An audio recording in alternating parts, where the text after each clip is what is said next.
Hey folks, Mitch again. So I am upgrading my xTool M1 by adding a riser base. I did not do this previously because one, when I first bought it, I didn't think I was going to need it that often. Turns out I don't think I was correct, and really I didn't need the riser base so much as I needed the honeycomb. So I had purchased a third-party honeycomb last year from Dofiki. How you pronounce that? And this has worked out excellent. It's just about the same size as the xTool, but I didn't have the riser base, which I thought I needed. And realistically, the reason I was doing that because I finally started using my rotary attachment, and it's kind of a pain to get that set up without having a riser base already installed. You have to put it up on these little wooden blocks you get, and it's just a pain. So here at Lasertown, Texas Edition, and I've got to make some changes. The first change I have to make is I've got all of my accessories down in the bottom of my case here. This is why I created this whole thing, so I could put all the equipment underneath. So there is my air purifier. Here is my air assist motor. The air assist hose comes up through the tabletop and feeds in and basically helps blow the soot away. So I'm also going to put some more lighting on the inside so I can see what happens whenever we're working. And that being the case, I'm going to need to increase the size of the hole that I have in the table. So I'm just going to take the tube out, take the grommet out, drill a bigger hole, and then put a new grommet in. And then once I do that, I'll be ready to go. It's pretty simple installation. Like I said, this is only 4 pieces, and the laser just sits right on top of that. So anyway, so let me try to get out of the way here with the camera and get started. Okay, so let's just unhook that. Oops, forgot about the other end. So you know what? I need to run a new one. I'm just going to cut that. That'll be easier. Because I've got to rethread it in there because I'm not going to have enough hose. Okay, so that is the connector to the actual air pump. We'll save that. So we can pull this out without pulling it up. Yep, there we go.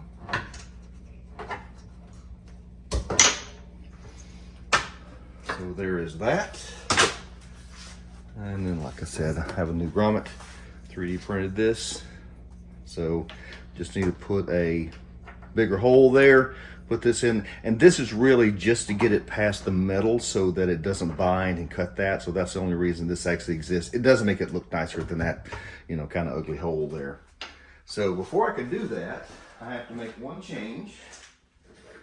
And that is because it is almost impossible to drill out a bigger hole from a smaller hole. So I've got a dowel, which is too small, so I'll need to find me a proper size dowel, and I'll put in there and cover that hole up, and then I can re-drill the hole whenever I get that. So that's really all the changes we have to do to Lasertown here, is just to do that, and then put the new grommet in, and we're done. So I've got my plug installed. I couldn't find a dowel the right size, but I had some other cutoffs that were pretty good. I've got my monster drill bit set up. The probability of this catching on the metal and throwing me against the wall is high. So let's see. I tell you what, let me move this out of the way just for this. That way when I hit the wall, I don't break anything. Okay, let's go. Forward.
Be drilling through that.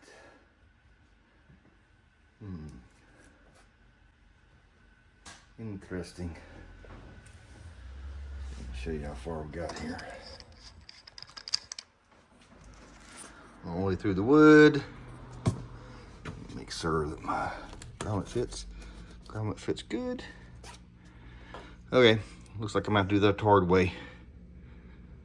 It is too much metal for that drill bit. The other drill bit went fine. It's a 1/2 inch, as you can see. That one went fine through there, but that is just too much. So we'll have to probably just chisel it out and break it off slowly but surely. So I'm not gonna record that. That's just a lot of work and a lot of mess, and I'll probably be talking adult English.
So the next phase in my enhancements to my M1 today are to add some internal lighting with just some LED strips.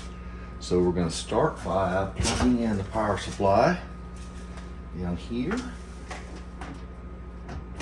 I'm going to run it up through the channel. I'll worry about cable management later. Make this all pretty. Just make it work first. Everything on.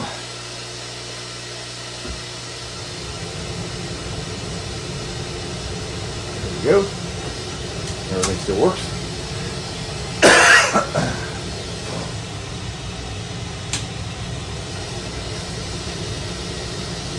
Okay, so that works. Okay, so now what I've got to do is I've got to put everything inside of the case. And the reason I bought this specific kind, and this is what I got, is the UV daylight white. The reason I bought this is because there's a splitter on here, so I'm going to run around each side of the inside of the case of the M1 and just cut it where I need to make it fit. So let's start on that. Let's see if I can get the camera in here where you can see what I'm doing. So one of the things I'm going to do, and I don't know if this is necessary, but this is more or less a safety thing, and it's not permanent, but this is strength tubing, and this is the connection between the power supply, just everything else. I'm just going to put this on here and heat shrink it just to make sure it doesn't come off, because I don't want it disconnecting if something happens, like I move the machine, which happens quite often, like for cleaning and stuff. Let's see if it works. Still works. Okay, Now we're gonna, first off, this has some adhesive on the back. We're gonna attach that to the, just below the, it's a flat place for here on the inside. Put that in there, kind of thread this around a bit more, and then start working on the, putting the thing in that you can't see because I'm off camera, putting these in. So we'll get this attached and then this strung back to where it needs to be, and then we'll start working on the lights themselves. So here's the idea. So get all of our stuff connected there. I have to run the line that way, and then I'm gonna put it on top of this rail, I think, which runs on both sides.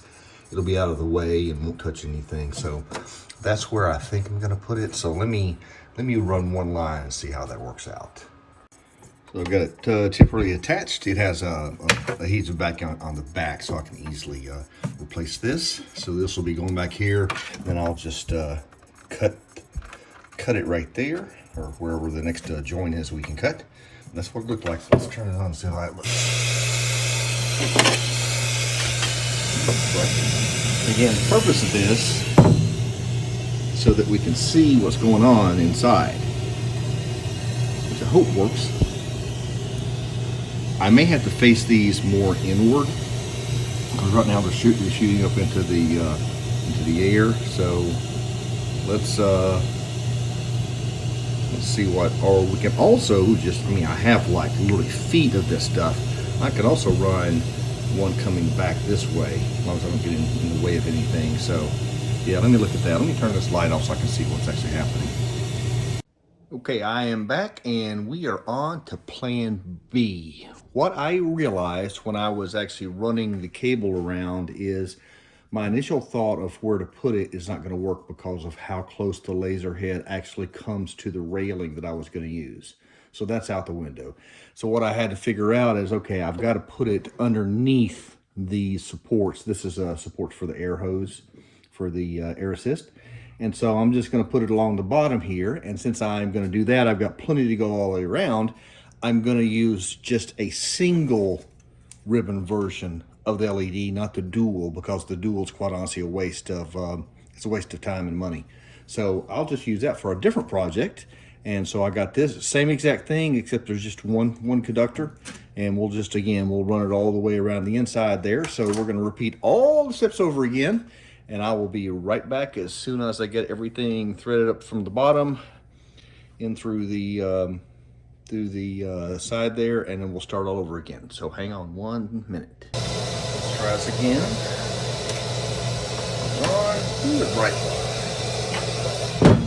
Oh yeah, I think that'll work. I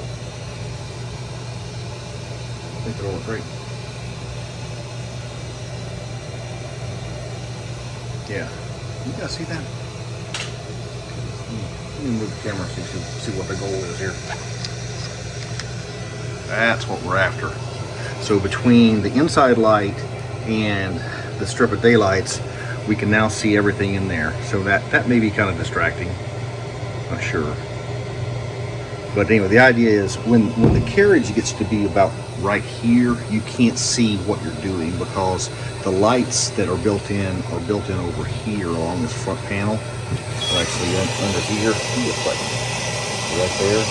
So when the carriage gets over here, you can't see anything anymore because the light's being blocked. So my idea is I want to be able to shoot from here. Now again, is these dots going to be disconcerting when I'm filming? I don't know.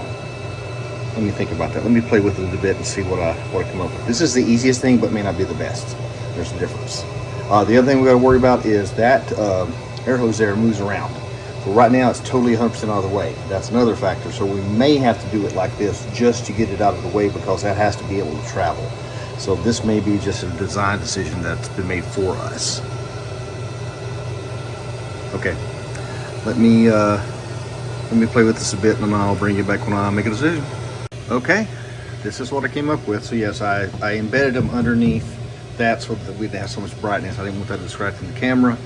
And we just got the corners you can see. And I think that's pretty lit up. So between the, actually the internal camera's not even on. Let me turn the machine on. Oh, there you go. Now we have both of them running. Everything's out of the way. Yeah, I think that'll work. So again, so what we did in this time, we put in our riser base, We hooked the air hoses. We installed the lower lights. Last thing I have to do, my M1, and I'll show you, I've already done it, is I have a camera mount that I put on the inside here so I can take shots on the inside versus putting the camera over the top like this. So that'll be the next video. I've already got it made up. It's not really just a show and tell is all it is. But anyway, so yeah, there you go. So we now have lights on the inside, so we can now see what is going on.